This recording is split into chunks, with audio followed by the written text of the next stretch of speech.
Lord through the words of another person, and so do we. In His great mercy, sometimes God saves us from ourselves. The story concludes with Abigail returning to the pool to find him drunk at the party. Talk about that.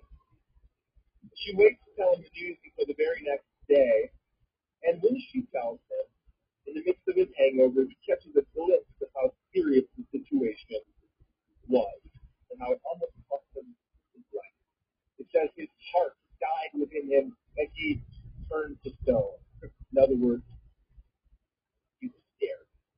Then verse 39 tells us that just 10 days later, God struck with his sword. The Lord struck Nabal and he died. Vengeance is mine, says the Lord. God's justice happens in God's timing. And David recognized that with Saul, but had not yet been satisfied because the justice had not been brought. And now, he recognizes it with Nabal. Look at verse 39.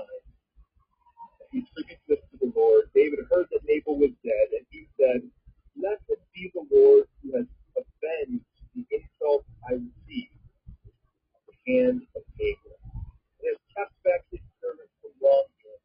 The Lord," not me, "the Lord has returned the evil of Nabal on his own." Let me conclude with one final observation, and that is with regard to Abigail. As she fled with David, she gave him a wonderful blessing. And we see it in verse 28. Abigail meets David on the path, middle of his bloodlust, and she says to him, "Please forgive the trespass of your servant. For the Lord will certainly make my Lord a sure house.